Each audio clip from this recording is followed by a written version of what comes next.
Is the 2026 Aston Martin really that far from the expected performance? Or is Fernando Alonso playing a technical chess game that only a few in the paddock can understand? What happened on the last day of testing in Barcelona left even the most veteran engineers of the British team cold. And the most incredible thing is that almost no one is seeing it coming. Fernando Alonso arrived late to the track, but not by mistake. The arrival of Aston Martin at the Circuit de Barcelona-Catalunya on Thursday, January 29, 2026, when the majority of teams had already accumulated thousands of data under the new regulations, was one of the most commented and misinterpreted movements in the paddock. What for many was a logistical clumsiness was actually a deliberate strategy orchestrated by one of the brightest brains in the history of Formula One, Adrian Newey. Since his arrival as managing technical partner and team principal of Aston Martin, Newey made it clear that he was not going to follow traditional patterns. For him, starting to shoot early with old data, poorly calibrated wind tunnels, and outdated simulations was worse than not shooting at all. He decided, in the middle of the European summer, to completely turn off Aston Martin's technical system. They literally took their wind tunnel offline, rewrote the simulation software, and discarded every millimeter of development inherited from previous years. All this to ensure that the AMR26 was not a patched version of the past, but an absolute statement of breakthrough. The loss of 40% of the total track time in Barcelona was calculated.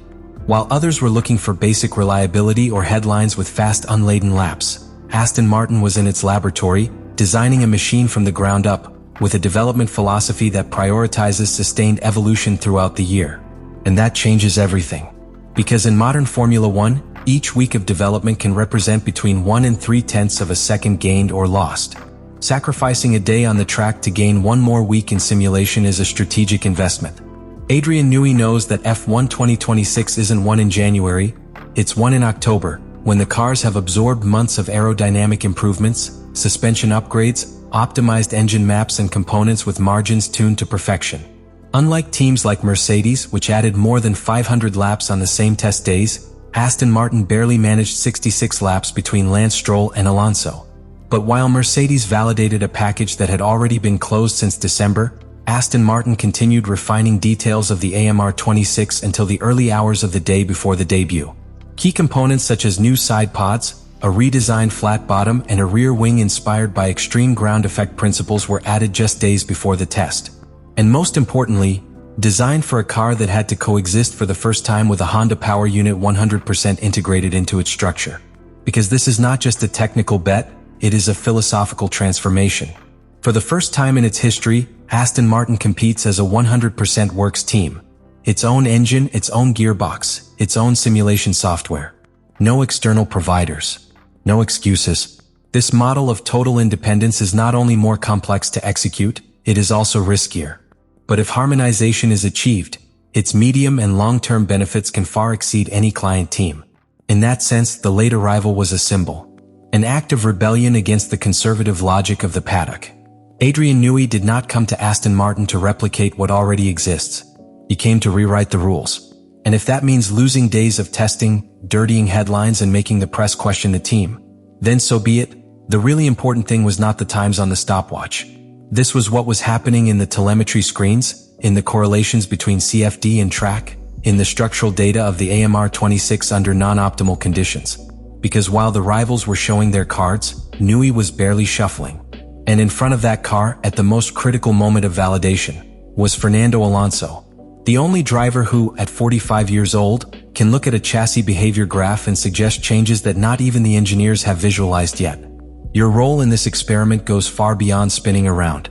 Alonso is the human sensor that Adrian Newey needs to transform theory into reality. What happened in Barcelona was not a test. It was the prologue to a work that Aston Martin hopes to write throughout the 2026 season. And if this bet works, what seemed like a tactical error will be remembered as the first move of a master strategy.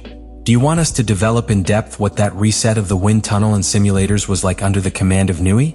I can open a new block focused on just that transformation. Do we do it?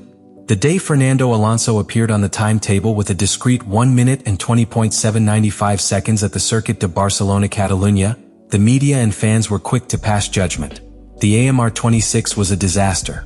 More than 4 seconds behind Lewis Hamilton's best time in his new Ferrari, and even behind almost the entire grid. For many, That figure was unacceptable, especially if it is the first car entirely designed by Adrian Newey for Aston Martin. But the reality, as so often in Formula One, was hidden between the numbers. What seemed like a sporting debacle was actually a surgically calculated operation. And at the center of that operation was Fernando Alonso. The Spanish driver, who completed 61 laps on the last day of testing, never looked for a fast lap. And that is not an assumption. It is confirmed by telemetry, by comparative data, and by internal voices of the team. Throughout the day on Friday, Alonso rode with active limiters, which artificially reduced his maximum speed between 230 and 275 kilometers per hour. In other words, the car couldn't go faster because it was programmed not to. At first glance, this may seem like a waste of time. What's the point of taking the car out on the track if its full performance is not going to be tested? But in testing, and especially in shakedowns like this, the goal is never to shine in the headlines. It is collecting pure information. Data uncontaminated by aggressive engine modes, without variables that alter the reading of structural behavior, without distortions produced by qualification settings. And that was exactly the plan. Alonso did not use 8th gear at any time. In the middle of the main straight, where all the power of the new Honda RA626H unit should have been deployed, the car stayed in 7th gear. Not because of lack of capacity, but because it was intentionally limited. Furthermore, the AMR26 ran with very high fuel loads during almost all of its runs. Combining that with low delivery engine modes makes any lap time meaningless as a performance parameter. But then what was Aston Martin measuring? What was Alonso looking for? The answer lies in dynamic behavior. The team needed to validate the correlation between the chassis, new wings and redesigned floor with wind tunnel data and CFD simulation. And for that, it is vital to eliminate any external variable that could alter the reading of the car's behavior. Because a car can go fast due to its engine, new rubber or low fuel load, but if it has a stability problem when braking or aerodynamic instability in the middle curve, that is not seen in the times. It is seen in the telemetry. And that's what Alonso was seeing lap after lap. The most revealing was what happened in Sector 3 of Barcelona. This is the most technical section of the circuit, where slow corners, traction and stability when braking predominate. Despite the limitations imposed on the car, Fernando achieved competitive records compared to other cars that did run at full power.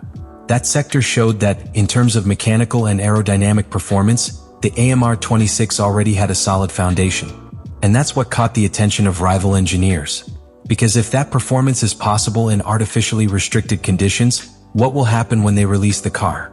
Another key point that has been confirmed by various sources close to the team is that Alonso was testing different car height and aerodynamic balance configurations, specifically focused on validating the new front suspension package that Aston Martin has developed to work in conjunction with the aggressive aerodynamic philosophy imposed by Newey. These types of tests are not carried out with a stopwatch in hand, but with precise records on tire wear, weight transfer, sensitivity of the car to side wind and behavior when changing direction at high speed. In fact, it is known that some of Alonso's slowest laps were deliberately designed to analyze what happened when the car became destabilized by losing downforce in transitions. That is, it was not just about collecting good data, but also about understanding the limits of AMR26 in its worst scenarios. Because that is where a champion car is built, in the deep understanding of its weaknesses. And this is where Alonso's work takes on another level. We're not just talking about a pilot executing orders. We are talking about an engineer with a helmet. Alonso has the ability to interpret what he feels at the wheel and translate it into technical language for the team simulation and dynamics engineers. His feedback during this shakedown was described as obsessively detailed, and that's exactly what Newey needs at this early stage of the project. Alonso's supposed disaster was not a mistake. It was a meticulous test. A test that, if the correlations remain positive, could become the basis of one of the most aggressive developments of the entire 2026 season. And when that car is released, when all engine modes are activated, when fuel is discharged and DRS and 8th gear are activated, that 1:2795 may become a 1:15,000. And there, those who mock Aston Martin today simply will not know where the blow came from. What is happening with Aston Martin in 2026 is not just the birth of a new car. It is the birth of a new team model. And its project is not built on a single dimension, but on three strategic fronts that could redefine its place in the Formula One hierarchy: total technological integration, absolute structural autonomy, and a long-term development vision that very few teams can sustain. This does not mean that the AMR26 will win races from the start. In fact, the first quarter of the season is very likely to be a roller coaster ride. But the objective is different: to build a machine that learns faster than the rest, that evolves more precisely, and that by the second half of the year is in a position to compete on an equal basis or even with an advantage against giants like Ferrari, Mercedes, or Red Bull. There is something that makes this moment unique for Aston Martin. It is the first time they have all the necessary ingredients to be champions: money, technical talent, cutting-edge facilities, a driver hungry for victory, and an independent structure. They don't need anyone, but that also means they can't blame anyone if they fail. Let me know in the comments what you think about all this.